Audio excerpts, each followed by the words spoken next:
Video और आपका आज वीडियो। आज जो वीडियो हम लेकर आए उसका टाइटल है यश की टॉक्सिक की रिलीज पर फिर लगा सवालिया निशान, कियारा एडवाणी से जुड़ा है मामला, गीतू मोहनदास। तो चलिए देख लेते हैं ये वीडियो, लेकिन इससे पहले इस वीडियो चैनल का ओरिजिनल लिंक आपको हमारी वीडियो की डिस्क्रिप्शन मिल जाएगा, सब्सक्राइब किया, लाइक किया, शेयर को फॉलो कीजिए चैनल को। उसके अलावा लोग चैनल लिंक इंस्टाग्राम लिंक भी हमारी वीडियो की डिस्क्रिप्शन मिल जाएगा, सब्सक्राइब किया, लाइक किया, शेयर को फॉलो करें। चलिए देख लेते हैं ये वीडियो। नमस्कार, मैं हूं कनिष्का। दी सिनेमा शो के आज के एपिसोड में हम बताएंगे कि यश की टॉक्सिक के एक बार फिर पोस्टपोन होने के आसार क्यों बन रहे हैं, सलमान खान की मातृभूमि में अब कौन सा बदलाव हुआ है, इस पर चर्चा करेंगे और साथ ही रजनीकांत की थलाइवर 173 के बारे में भी नया अपडेट देंगे।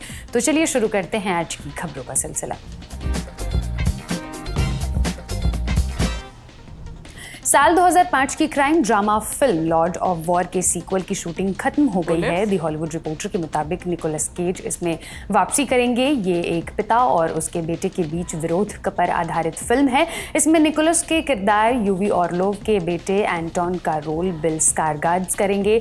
सीक्वल को भी एंड्रयू निकोल ही डायरेक्ट करेंगे। Popular cop franchise ride along की तीसरी फिल्म बनने जा रही है। दी हॉलीवुड रिपोर्टर के मुताबिक एक्टर केविन हार्ट और आइस क्यूब इस सीक्वल में वापसी करेंगे। फिल्म की लिखाई का काम शुरू हो चुका है, हालांकि फिलहाल यूनिवर्सल स्टूडियोज ने इस बारे में कोई स्टेटमेंट नहीं दिया है। 4 दशक तक हिंदी सिनेमा के लिए हजारों यादगार गाने गा चुकी लेजेंडरी सिंगर आशा भोसले का निधन हो गया है। 11 अप्रैल को चेस्ट इन्फेक्शन और बाद में हार्ट अटैक के कारण उन्हें मुंबई के ब्रीच कैंडी हॉस्पिटल में भर्ती कराया गया था, मगर 12 अप्रैल को उनका निधन हो गया। आज शाम उनकी अंतिम यात्रा पूरे राजकीय सम्मान के साथ निकली और शाम 4 बजे शिवाजी पार्क में उनका अंतिम संस्कार हुआ। 92 साल की उम्र तक जीवन को भरपूर खुशदिली से जीने वाली आशा भोसले को साल 2008 में पद्म विभूषण से सम्मानित किया गया था। उनके नाम 20 भाषाओं में 12,000 गानों का गिनीज रिकॉर्ड भी दर्ज है। अरिजीत सिंह अपनी पहली फिल्म बनाने जा रहे हैं। नवाजुद्दीन सिद्दीकी की बेटी शोरा इसमें लीड रोल में है। बॉलीवुड हंगामा के मुताबिक ये फिल्म 3 यंगस्टर्स के बारे में है। इनमें से एक का रोल शोरा करेंगी। ये तीनों समाज के अलग अलग तबकों से होंगे। ये तीनों किरदार एक दूसरे से टकराएंगे और फिर कहानी नया मोड़ लेगी। आहान पांडे और शर्वरी वाघ स्टारर YRF की फिल्म के बारे में 2 नए अपडेट्स हैं। वैरायटी इंडिया के मुताबिक इस फिल्म में जिमी शेरगिल को जरूरी किरदार में कास्ट किया गया है। ऐश्वर्या ठाकरे और बॉबी देओल पहले से ही इस फिल्म का हिस्सा हैं। दूसरा अपडेट ये है कि आहान इस फिल्म में गैंगस्टर का रोल करेंगे और इसके लिए इन दिनों वो कॉम्बैट और वेपन ट्रेनिंग ले रहे हैं। इस फिल्म को अली अब्बास जफर डायरेक्ट कर रहे हैं। यश की टॉक्सिक 19 मार्च को रिलीज होने वाली थी, मगर मेकर्स ने कहा कि मिडिल ईस्ट में चल रहे तनावों और IPL की वजह से वो इसे पोस्टपोन कर रहे हैं। नई रिलीज डेट 4 जून तय हुई, मगर अब खबर है कि टॉक्सिक 4 जून को भी नहीं आएगी। ग्रेट आंध्रा के मुताबिक इसकी वजह फिल्म की OTT डील ना हो पाना है।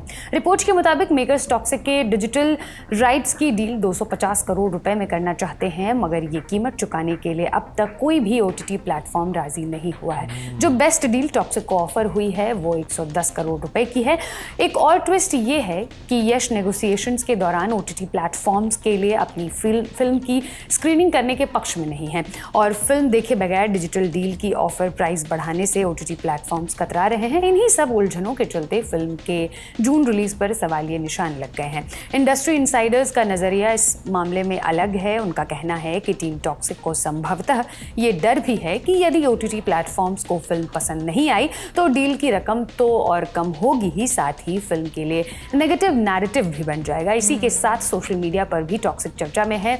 बॉली ब्लाइंड्स एंड गॉसिप नाम के रेडिट पेज के मुताबिक यश और कियारा के बोल्ड सीक्वेंस पर मेकर्स 2 हिस्सों में बंट गए हैं। कियारा का कहना है कि उस सीन्स को फिल्म से हटा दी जाए, मगर यश इस बात से सहमत नहीं है। वहीं कोर टीम के कुछ मेंबर्स का कहना है कि इस सीक्वेंस के चलते फिल्म की आलोचना हो सकती है। सलमान खान की गलवान फिल्म में आमूलचूल बदलावों की खबर है। पहले तो फिल्म का टाइटल बैटल ऑफ गलवान से बदलकर मातृभूमि कर दिया गया, फिर रक्षा मंत्रालय के कहने पर 40% फिल्म रीशूट हुई और अब खबर है कि भारत चीन की लड़ाई पर आधारित इस फिल्म में चीन का जिक्र तक नहीं होगा। इस बारे में बॉलीवुड हंगामा ने सूत्रों के हवाले से लिखा, रीशूट के बाद भी जो कट सेंसर बोर्ड को सबमिट किया गया है उससे भी मिनिस्ट्री संतुष्ट नहीं है। मंत्रालय चाहता है कि फिल्म में चीन का नाम भी ना लिया जाए। इन सब बदलावों के बाद अप्रैल में मेकर्स ने जो कट सबमिट किया उसमें चीन का जिक्र कहीं नहीं है और ये कोर टीम के मेंबर्स ही जानते हैं कि चीन का नाम लिए बिना उसे किस तरह दिखाया गया है, किस तरह कर्नल संतोष बाबू की शहादत को जस्टिफाई किया गया है। फिल्म की रिलीज डेट पर भी कंफ्यूजन बना हुआ है। 15 मई तो अब दूर की कौड़ी लग रही है और 12 जून के बारे में मेकर्स ने अब तक कोई स्टेटमेंट नहीं दिया है।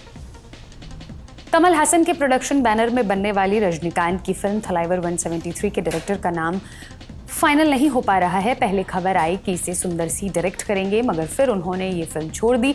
फिर जनवरी में कमल हासन ने अनाउंस किया कि इस फिल्म को सिबी चक्रवर्ती डायरेक्ट करेंगे, मगर कुछ ही दिन में उन्होंने भी ये फिल्म छोड़ दी। अब एक नया नाम पढ़ने में आ रहा है। 123 तेलुगु के मुताबिक डायरेक्टर के तौर पर अश्वथ मारिमुथ इस प्रोजेक्ट से जुड़ गए हैं। हालांकि अभी कोई ऑफिशियल कंफर्मेशन नहीं आया है। डायरेक्टर निखिल आडवाणी साल 2007 की अपनी फिल्म सलाम इश्क का सीक्वल बना सकते हैं। वैरायटी इंडिया से चर्चा में उन्होंने कहा, ये सलाम इश्क को फ्रेंचाइज बनाने का परफेक्ट दौर है, खास तौर पर तब जब मुझे पता है कि पिछली फिल्म में मैंने क्या गलतियां की थी। इस बातचीत में उन्होंने चांदनी चौक टू चाइना के सीक्वल पर भी बात की। कहा, जब भी अक्षय किसी चैनल पर ये फिल्म देखते हैं वो मुझे कॉल करते हैं और कहते हैं हमें इसका सीक्वल बनाना चाहिए। हालांकि अभी निखिल ने इनमें से एक भी सीक्वल कंफर्म नहीं किया है। जूनियर एनटीआर स्टारर ड्रैगन में शाहिद कपूर को लिए जाने की खबर है। तेलुगु चित्रालू के मुताबिक वो फिल्म में विलन का रोल करेंगे। ये रोल पहले मलयालम एक्टर टोविनो थॉमस करने वाले थे, मगर शूटिंग शेड्यूल में देरी के चलते उन्होंने फिल्म छोड़ दी। शाहिद की कास्टिंग के बारे में फिलहाल मेकर्स की तरफ से कोई स्टेटमेंट नहीं आया है। ड्रैगन में अनिल कपूर भी जरूरी किरदार निभा रहे हैं। रुक्मणी बसंत फीमेल लीड हैं। प्रशांत नील इसे डायरेक्ट कर रहे हैं। नीतू कपूर स्टारर फिल्म दादी की शादी की रिलीज डेट अनाउंस हो गई है। ये फिल्म 8 मई को सिनेमाघरों में लगेगी। इसमें कपिल शर्मा और सादिया खातिब ने भी काम किया है। नीतू कपूर की बेटी रिद्धिमा कपूर इस फिल्म में अपना एक्टिंग डेब्यू कर रही हैं। आशीष आर मोहन ने इसे डायरेक्ट किया है। हम याद दिला दें कि संजय दत्त की आखिरी सवाल भी 8 मई को ही रिलीज हो रही है। वरुण धवन, मृणाल ठाकुर और पूजा हेगड़े स्टारर फिल्म है जवानी तो इश्क होना है प्रीपोन हो गई है। अब ये फिल्म 12 जून को नहीं 22 मई को आएगी। मेकर्स ने फिल्म के नए पोस्टर के साथ ये घोषणा की। डेविड धवन इस फिल्म को डायरेक्ट कर रहे हैं। अब बारी है आज के फिल्म रिकमेंडेशन की। आप मैन ऑन फायर देखिए। इसमें एक बच्ची का किडनैप हो जाता है। उसका बॉडीगार्ड उसे वहाँ से निकालने के लिए ज़मीन आसमान एक कर देता है। बच्ची को ढूंढ निकालने के लिए वो जो कुछ भी करता है वो हैरत में डाल देता है। ये फिल्म नेटफ्लिक्स पर इंग्लिश के साथ हिंदी में भी उपलब्ध है। आज का शो लिखा था हमारी साथी अंकिता ने। सिनेमा से जुड़े ऐसे ही अपडेट्स के लिए देखते रहिए ललन टॉप सिनेमा। शुक्रिया।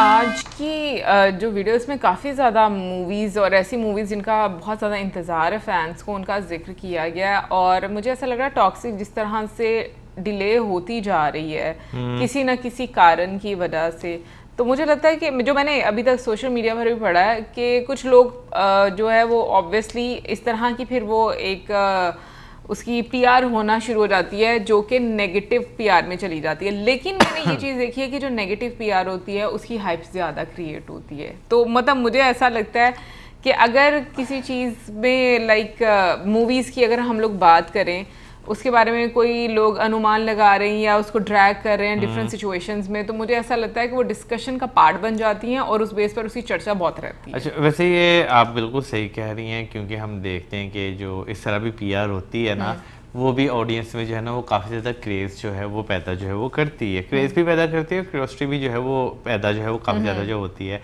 अच्छा, इसके साथ साथ मैं मातृभूमि को लेकर जो है वो काफ़ी ज़्यादा हैरान हूँ कि उससे जिस तरह जो है वो किया जा रहा है, डिले किया जा रहा है और जो चेंजेस उसमें किए जा रहे हैं, मैं भी हैरान थी। जो है मैं काफी ज्यादा हैरान हूँ। और अरिजीत सर ने जो मूवी अब डायरेक्ट करनी है, मुझे लगता है कि वो एक अच्छी मूवी होगी और उसकी स्टोरी लाइन भी मुझे लगता है अच्छी होगी। मुझे लगता है अपनी मूवी में गाने भी खुद ही गाएंगे। ये मुझे नहीं पता, बट पता नहीं क्यों मुझे ऐसा फील हो रहा है, जितने गाने उन्होंने गाए और जिस तरह की उनकी शख्सियत है, मुझे ऐसा लग रहा है कि वो एक अच्छी मूवी लेकर आएंगे। बाकी कमेंट सेक्शन में आप ज़रूर बताइएगा कि आपको क्या लगता है कि जो मातृभूमि मूवी है उसमें इतनी ज़्यादा चेंजेस क्यों की जा रही हैं और मतलब जो इंस्ट्रक्शंस दी जा रही हैं उसके पीछे भी क्या रीज़न है। और इसी के साथ हमें ज़्यादा हमारी वीडियो चैनल करें।